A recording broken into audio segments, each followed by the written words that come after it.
Bonjour à tous, bienvenue chez moi. Aujourd'hui, on va faire une petite revue d'actualité.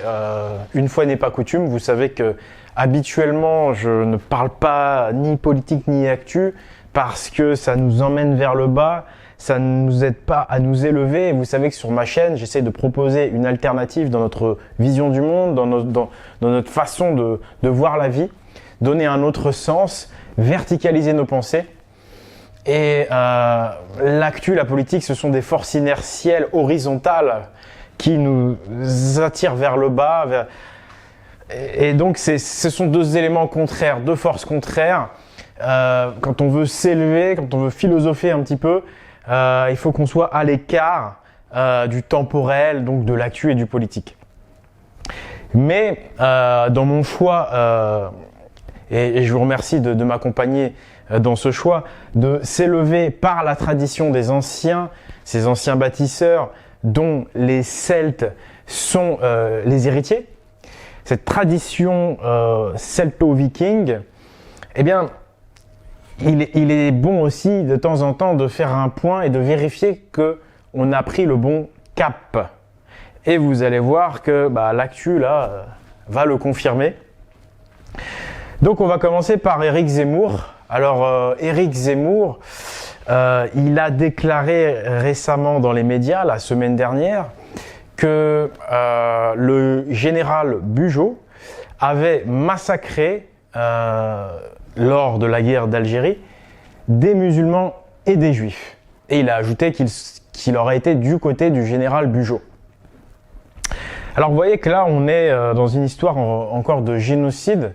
Cependant, une fois de plus, on ne parle pas du génocide des Gaulois, on parle encore d'un génocide qui va culpabiliser au contraire les descendants de Gaulois, qui va même certainement attirer une certaine agressivité contre les Français descendants de Gaulois, puisqu'encore une fois, donc, même si là Éric Zemmour prétend défendre les Français, ce qui va rester de cette interview et ce qui va rester dans les consciences, c'est des Français qui génocident des musulmans et des juifs. Donc, dans un contexte d'attentats, de tensions ethnico-religieuses très fortes, avoir des déclarations comme ça qui vont nous ramener même à un crime contre l'humanité commis par les Français en Algérie, parce que ça s'emboîte avec les déclarations d'Emmanuel Macron il y a 2 ans. Emmanuel Macron avait déclaré que la France devait s'excuser pour le crime contre l'humanité, ce sont ces mots, que les Français avaient commis lors de la guerre d'Algérie. Et donc, qu'est-ce qu'on cherche à faire? Là, qu'est-ce qui va rester dans l'esprit des communautés musulmanes? Il va rester le fait que les Français auraient génocidé une partie des musulmans de leur peuple. Donc, là, en plus, Éric Zemmour parle de musulmans, de juifs, donc il a rendu la chose religieuse, il est passé sur le plan religieux, de manière à... Vous voyez, ça va toucher tous les musulmans, ça. Et c'est vraiment, je pense, malheureusement, très maladroit de sa part, et ça va contribuer, comme ce qu'avait dit Emmanuel Macron, à attiser la haine contre le petit Gaulois, le petit descendant de Gaulois, qui est dans la cour de récré, une cour de récré où il y a une division ethnico-religieuse. Moi, je peux vous le dire, hein, je discute souvent avec des gens, bon, pas dans la cour de récré, des gens issus d'autres communautés, et je vois bien qu'ils sont totalement décomplexés par rapport à nous. Il y a une sorte de racisme décomplexé, on est des esclavagistes, on est des génocideurs, on leur a fait beaucoup de mal. Et donc voilà, ce climat, en fait, d'où il vient? Il vient de l'actu, des médias, des politiques. Et là, il y a vraiment un problème dans ce pays, quoi, parce que j'ai l'impression qu'on est en train de préparer le terrain pour une prochaine guerre civile, quoi. C'est vraiment malheureux. C'est toujours les Français descendants de Gaulois qui sont vus comme des grands méchants loups, alors que dans les faits, quand on regarde dans la rue, les Français ne sont pas du tout agressifs. C'est plutôt l'inverse qui se passe, comme on le sait en ce moment sur notre sol. Donc, moi, ça m'a pas plu tout ça.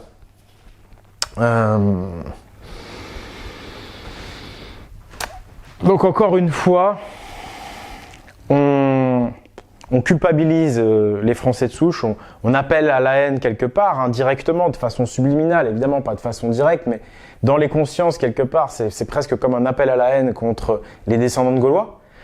Et jamais, jamais, jamais vous n'entendez parler du génocide gaulois, dont je vous rappelle que j'ai lancé une pétition pour qu'il soit reconnu comme crime contre l'humanité.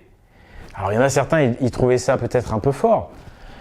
Vous voyez bien que non. Quand vous voyez que Macron déclare que la guerre d'Algérie est un crime contre l'humanité, dans ce cas-là, le génocide gaulois, lui, c'est 1000 fois un crime contre l'humanité. Parce que je vous rappelle que ça a été des millions et des millions de morts, une population divisée par 3, et ça a duré des siècles. Donc, signez cette pétition sur change.org pour la reconnaissance du génocide gaulois. C'est très important parce que vous voyez qu'encore une fois, c'est plus qu'un deux poids deux mesures là. C'est vraiment, on est en train de nous faire un portrait de diable. Hein, on est en train de nous faire un portrait de diable. Il n'y aura plus qu'à appuyer sur un bouton pour nous éliminer, quoi. Donc, sincèrement, voilà, vous voyez bien que d'un côté, la France, la vraie division de la France, c'est entre les 99% du peuple qui sont aujourd'hui divisés sur le plan ethnico-religieux. Dans ces 99% de la population, je mets les musulmans d'origine étrangère, je mets les Gaulois qui sont là depuis des siècles. Et puis, il y a 1% d'élite, les Macron, les journalistes, les gens qui ont le droit de parler dans les grands médias.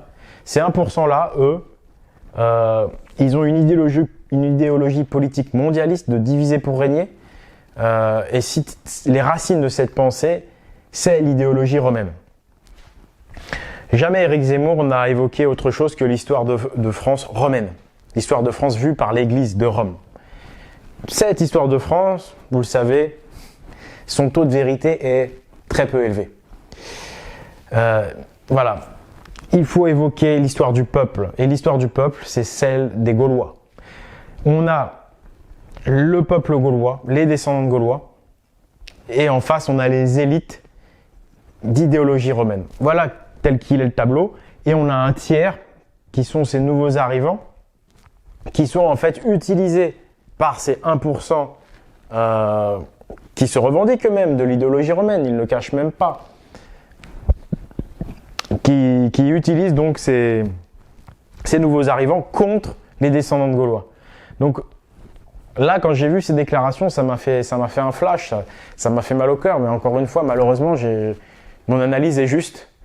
Voilà, la division, elle est vraiment là. Les 1% des élites romaines contre le peuple de descendants de Gaulois, et avec entre les deux ces communautés religieuses qui viennent de l'extérieur, mais qui sont malheureusement dans la main, manipulées par les élites romaines.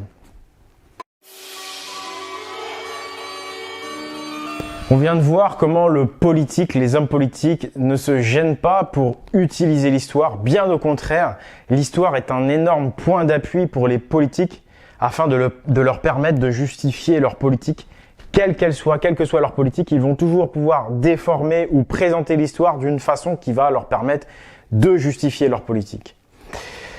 Et donc, il faut bien comprendre que la politique a mis le pied dans toutes les institutions historiques, dans les institutions archéologiques, dans les grands médias évidemment, mais également aujourd'hui dans la majorité des petits médias internet. Et c'est comme ça que je vais faire ma transition pour le fameux Pyramide K 2019. Alors vous avez été nombreux à me poser la question, et puis c'est un sujet évidemment qui me concerne directement, les anciens bâtisseurs, ces fameuses grandes pyramides. D'ailleurs, on va parler de l'RDP2 tout de suite après. Alors, par rapport à Pyramide K 2019, la première chose à dire, c'est que cette théorie et cet individu, cette personne qui relaie cette théorie, n'existe que par le bon vouloir des médias. Si les médias internet ne l'avaient pas mise en avant, je n'en aurais jamais entendu parler et vous non plus. Vous ne m'auriez pas posé la question. Déjà, ça c'est dit. Non, mais il faut le dire.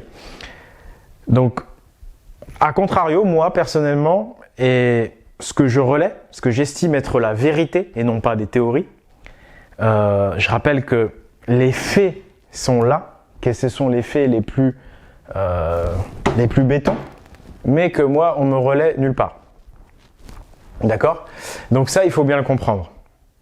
Ça, il faut bien le comprendre. Comment expliquer cela ? Comment expliquer cela ?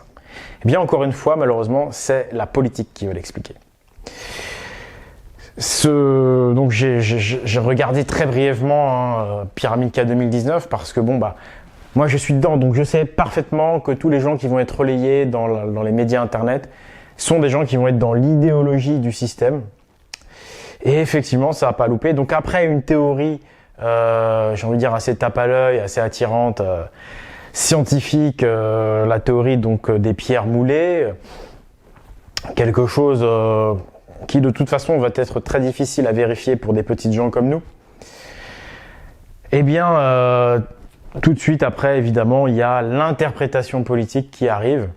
Et eh bien, c'est une interprétation afrocentriste. Donc, je rappelle, cette interprétation afrocentriste, elle vient du travail de Cheikh Anta Diop, qui est un travail purement politique, qui est une invention. Il faut écouter Bernard Lougan. Bernard Lougan, lui, c'est un vrai professionnel de l'archéologie et de l'histoire. Il est indépendant. Et voilà, c'est une théorie qui est née en parallèle de l'idéologie mondialiste. Voilà. C'est encore une fois, c'est le politique qui met le pied dans l'histoire et qui fait ce qu'il veut avec l'histoire. Donc, voilà. Tout est dit. Il n'y a pas besoin d'aller plus loin. La vérité que j'essaye de relayer au maximum que je peux, du plus profond de mes tripes, eh bien, elle n'est pas relayée dans ces médias internet. Par contre, des théories qui vont dans le sens du vent politique, afrocentriste, et là, on lui fait un pont d'or et cette personne existe alors qu'elle n'existerait pas, sinon. Donc, je souligne, mes chers abonnés, mes chers amis, que personnellement, et vous le savez très bien, je n'ai jamais été relayé dans un média internet. Jamais. J'ai reçu quelques personnes qui ont bien voulu que je les interviewe, mais tout de suite après l'interview, on leur a soufflé dans les bronches et ces gens-là, maintenant, ça va être difficile pour moi de refaire des interviews. Mais voilà, je n'ai jamais été reçu nulle part, comme vous le savez, aucun média internet, aucun. Et pourtant, j'existe. Pourtant, vous me connaissez, j'existe. Alors que cet individu-là, il n'existerait pas, sinon. Vous voyez la différence entre le guerrier spirituel que j'essaie d'être, quelqu'un qui se bat pour la justice, pour la vérité, et quelqu'un qui, voilà, je ne vais pas parler de cette personne-là, mais et on va dire d'une manière générale, les médias internet qui sont des médias à part entière, qui ne sont plus ce qu'ils ont pu être à un moment donné. Il y a eu Meta TV qui a été indépendant, et puis bizarrement, quand je me suis rapproché de lui, la chaîne a disparu. Excusez-moi pour le nez là, ça me chatouille. Mais aujourd'hui, il n'y a plus de médias indépendants. Ils sont tous politisés. Donc c'est très difficile pour moi, mais vous êtes là, vous êtes très nombreux, enfin en rapport avec le peu de publicité que j'ai eu, vous êtes hyper nombreux, quoi, faut que vous en soyez conscients. Donc, mais quelque part c'est logique, parce que vous sentez que ce que je fais, moi c'est honnête et ça sent le vrai, ça pue la vérité, quoi. En parlant de vérité, j'ai pris parti à un moment donné pour Jacques Grimaud, en tout cas je l'ai soutenu. Donc on passe maintenant à la partie LRDP2. Alors, moi voilà, je tenais à clarifier tout ça parce qu'encore une fois, beaucoup de gens me posent des questions là-dessus et je voulais aussi dire que moi le premier maintenant, enfin moi le premier, moi le premier, je suis également inquiet. Voilà, je suis inquiet par rapport à la sortie des LRDP2 parce que je vous ai incité à faire confiance à Jacques Grimaud. Et c'est vrai qu'aujourd'hui, je me pose des questions aussi, je doute un petit peu. Voilà, moi il faut savoir que par rapport à Jacques Grimaud, quelle est ma relation depuis ma dernière interview sur les runes, il y a 1 an et demi, je n'ai pas eu de relation avec Jacques. Jacques, ce n'est pas mon ami, hein, je n'ai pas son numéro de téléphone. Je le connais parce que j'ai fait partie il y a 3-4 ans, juste avant que je déménage en Normandie, j'habitais encore en région parisienne. Et j'ai été assisté à une 8aine de ses cours. qu'il donne sur Paris, cours d'astrologie, d'alchimie, etc. Et je dois dire que c'est des cours intéressants. Alors, c'est pas des cours où on reçoit de l'information pure et dure, c'est surtout des cours dans lesquels on reçoit la compréhension de la pensée des anciens. C'est fait pour nous apprendre à réfléchir, pour nous apprendre à comprendre. Voilà. C'est pour ça qu'il y en a d'ailleurs, ils ont du mal avec cette méthode, mais c'est vraiment une excellente méthode. Bon, il y a un téléphone qui sonne. Je pense que ça doit pas trop vous déranger. Donc bref, donc c'est comme ça en fait que moi je l'ai connu. Et ensuite je déménage en Normandie. Ça fait des années que je vais plus à ses cours. Mais du coup, il me connaissait et donc il m'a accordé une première interview. Et puis il m'en a accordé d'autres ensuite. Mais c'est tout, ça s'arrête là. Donc voilà, moi aujourd'hui je suis comme vous, je suis dans l'expectative. J'attends impatiemment ce film. Et j'espère vraiment qu'il va sortir rapidement parce que là, c'est vrai que ça paraît long. Ça paraît très long. C'est vrai qu'on n'a pas l'impression aussi dans sa communication à Jacques. Et je lui ai dit, dans ta communication, franchement, tu ne nous rassures pas, quoi. Il y a jamais, on n'a pas de nouvelles. Tu communiques toujours sur tes projets, tes autres projets annexes, habituels, voyages, cours, conférences. Mais pour le film, bon, t'as fait confiance. On attend.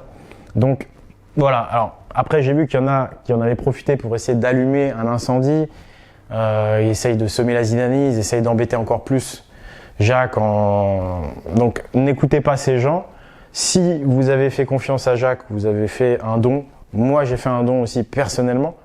Vous êtes comme moi, de toute façon. Ce que vous voulez, c'est la vérité. Ce que vous voulez, c'est voir ce film. C'est voir un film authentique. C'est tout ce qu'on espère. Un film non teinté d'idéologie politique. C'est tout ce qu'on est en droit d'attendre.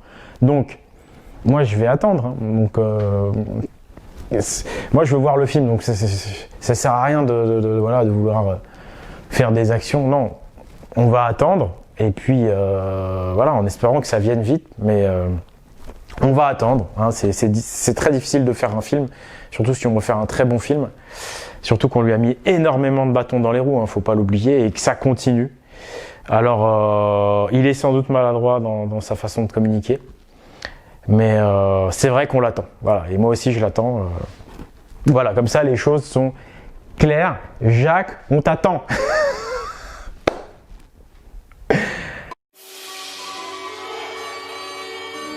Bon, on va parler d'Astérix maintenant, sans transition. Vous savez que le dernier album est sorti, Astérix le Gaulois. Alors il y a différentes choses à dire, il y a des bonnes nouvelles dans cet album, et puis il y a des mauvaises nouvelles. Mais globalement, c'est encore la politique qui va mettre son nez là-dedans. Donc vous savez que les auteurs originaux, hein, ils sont décédés. Hein. Ça a été repris, ça a été racheté. Donc c'est vrai que les derniers albums d'Astérix ne sont plus faits par les auteurs originaux. Et alors la première chose que je vais dire, je vais commencer par une bonne nouvelle, c'est que je crois qu'on m'écoute. Je crois que c'est même certain, je le sais, hein, puisqu'il y a toujours une brigade qui vient m'emmerder dans les commentaires, chaque vidéo où ils mettent des cochonneries. Et donc on écoute mes vidéos. La dernière fois, j'avais reproché à Astérix quelque chose. J'avais reproché que cette page avait disparu. Eh bien regardez, ils l'ont remise. Voilà, ça c'est la situation de la France aujourd'hui et c'était la situation des Gaules déjà à l'époque.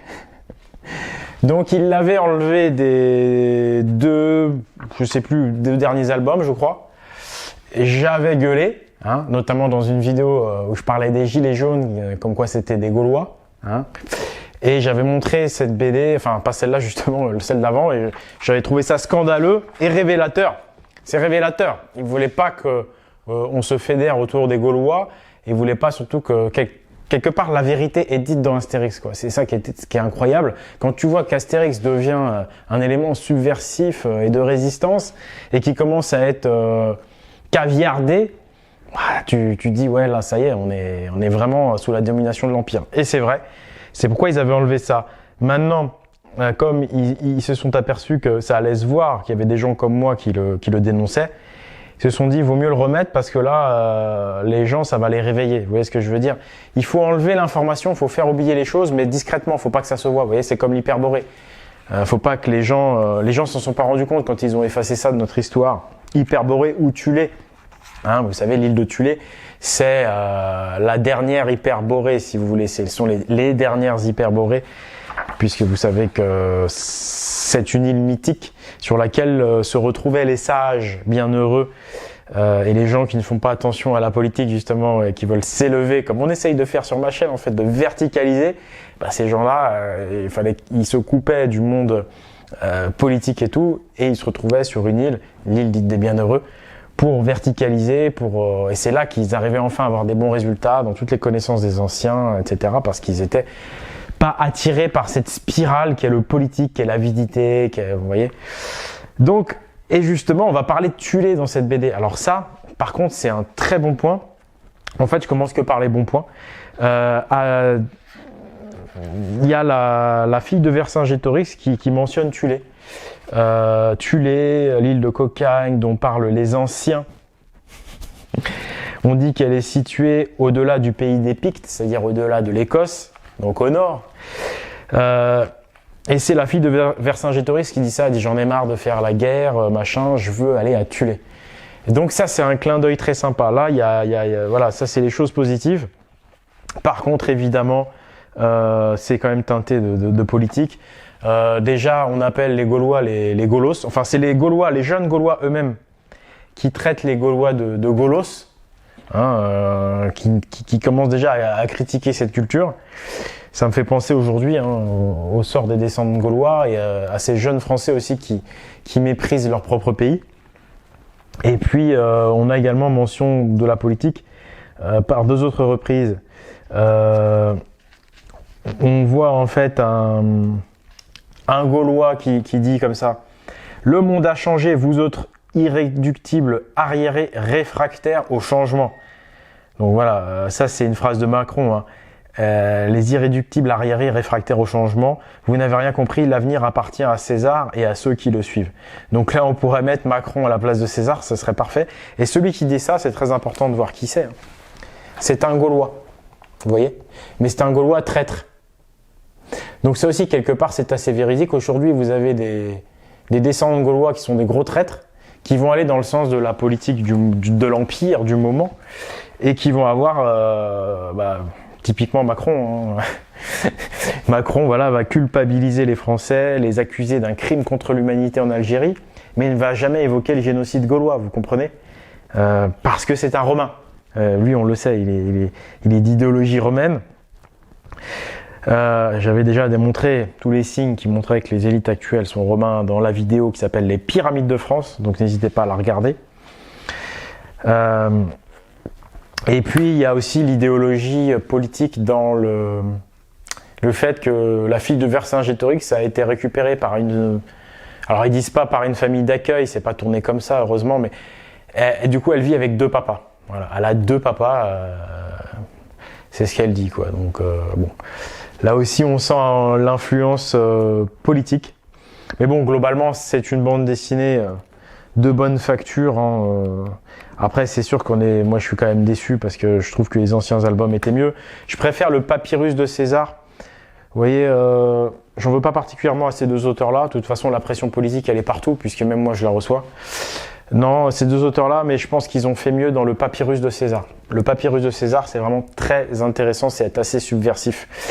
Mais pour conclure, je dirais quoi qu'il arrive, voilà, Astérix aujourd'hui c'est un élément de résistance. Hein. Aussi incroyable que ça puisse paraître, c'est un élément de résistance. Et donc le fait qu'ils aient remis cette page le prouve. Ils nous écoutent, ils nous regardent, ils ont peur que les irréductibles Gaulois se réveillent. Et l'île de Thulé, elle existe. Alors, salut Thierry, écoute, je te salue, donc je relais ton hashtag je suis Titi parce que moi aussi, Oleg de Normandie, je suis Titi. Pourquoi? Parce que ce que tu fais depuis des années, ça m'a soigné, Voilà, ces vidéos sur la santé, sur l'alimentation, moi le meilleur témoignage que je puisse apporter, c'est que tu m'as guéri. J'étais allergique, j'étais Donc constamment embêté le matin et le soir plus exactement.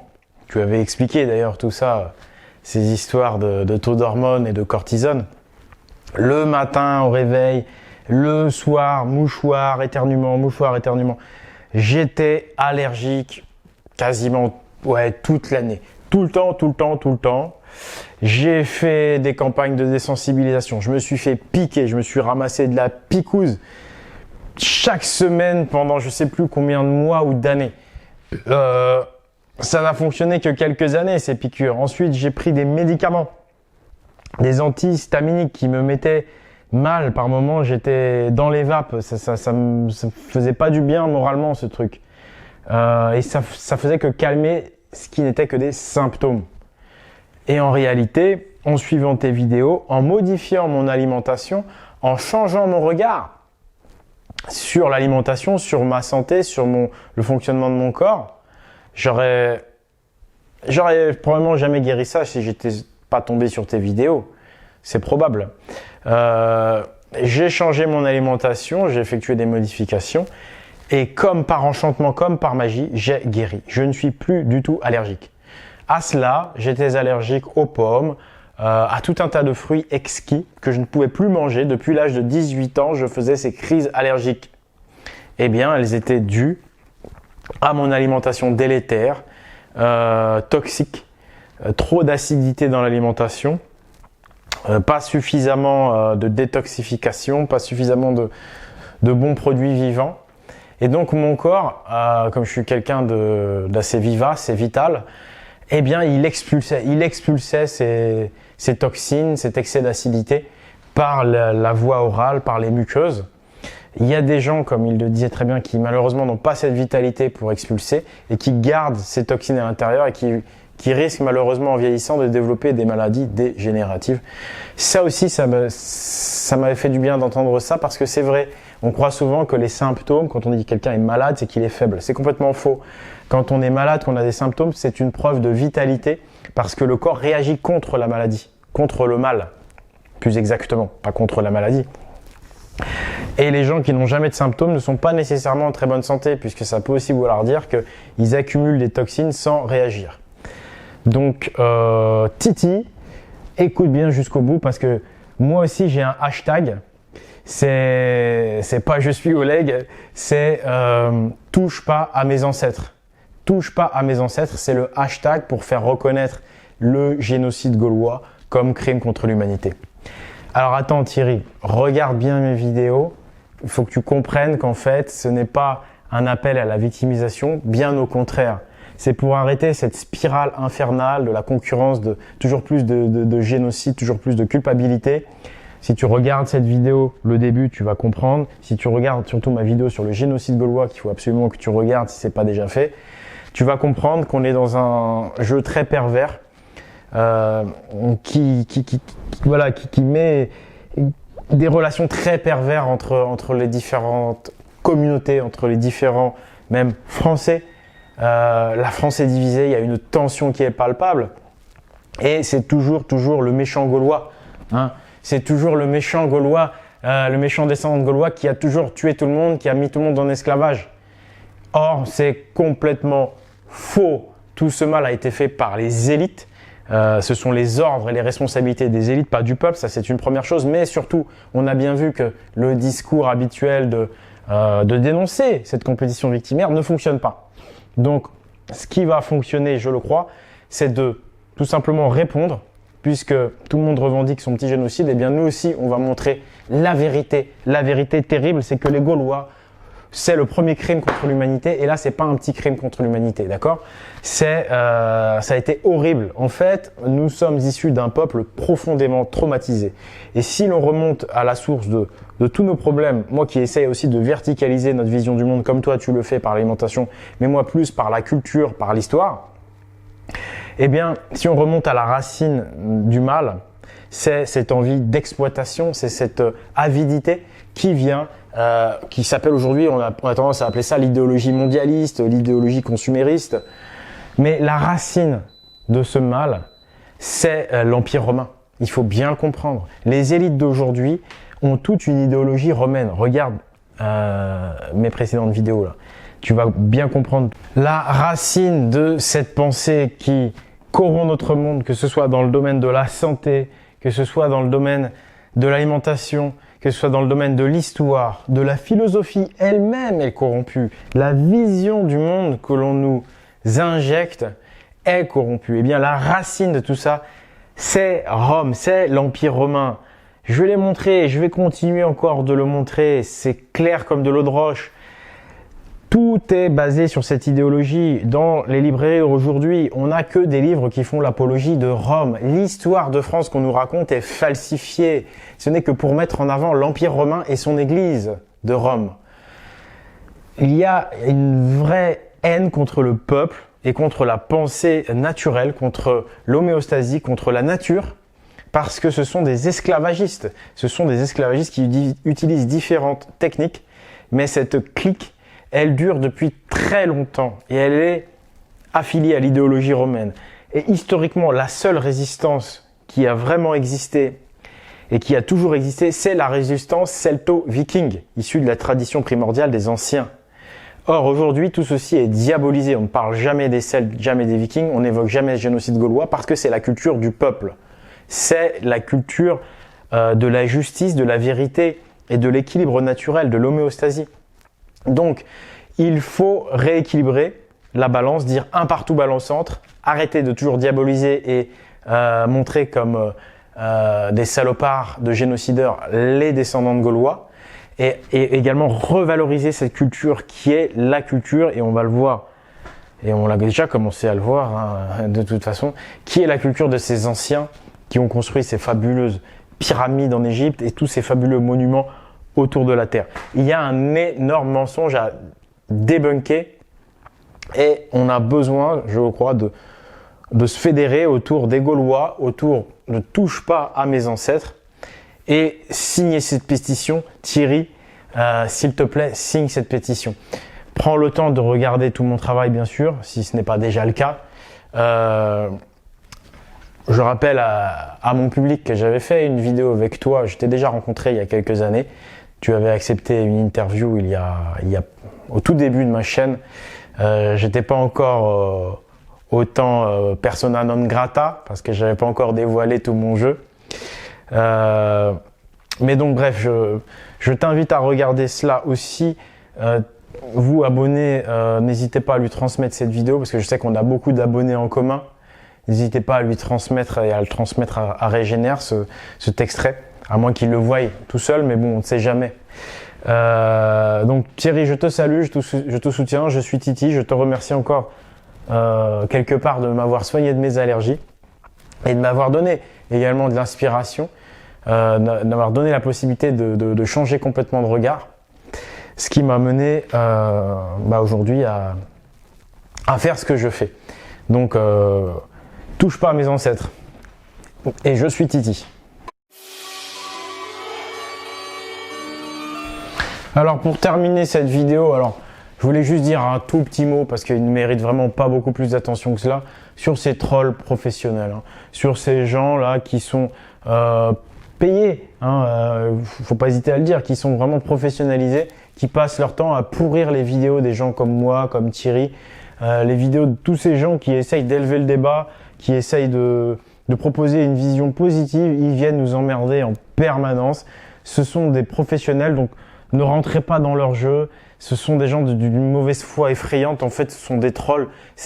Ils vous parlent comme s'ils faisaient une caméra cachée. Il y a aucune sincérité. Donc, vous fatiguez pas avec ces gens-là. Mais par contre, n'hésitez pas à poser les informations dans les commentaires. Ne les laissez pas dominer. Commentez dans l'espace commentaire. Ignorez-les.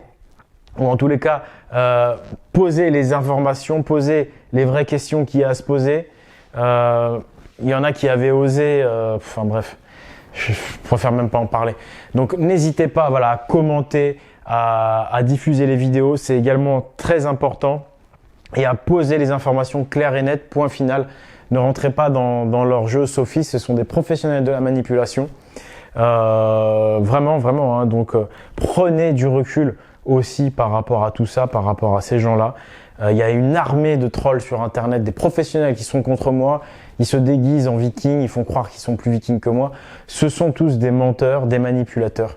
Donc voilà, ça aussi, il faut en être conscient. Donc d'une manière générale, prenez de la hauteur, annoncez les principes, et c'est comme ça qu'on avance et qu'on ne perd pas le nord. Toujours garder un cap, ne pas perdre de temps à faire la guerre à ces gens-là, parce que c'est tout ce qu'ils cherchent à faire, diviser pour régner, faire la guerre pour que on n'avance pas. Et puis surtout, ils essayent de nous empêcher de verticaliser nos pensées, empêcher de nous sentir bien et vous voyez, nous mettre dans un cercle infernal de débats sans fin, de joutes verbales sans fin. Vous voyez, c'est horizontal, ça nous attire vers le bas. Non, élevons-nous, restons toujours avec un regard, avec du recul, de la sagesse. Alors, bientôt les fêtes de fin d'année, on va sortir 2 livres. Il y en a un dont le lancement est un peu retardé pour des problèmes de logistique. Et puis il y en aura un deuxième, donc j'aurai l'occasion de vous présenter ça bientôt. Donc on travaille dur et tout ça c'est grâce à vous.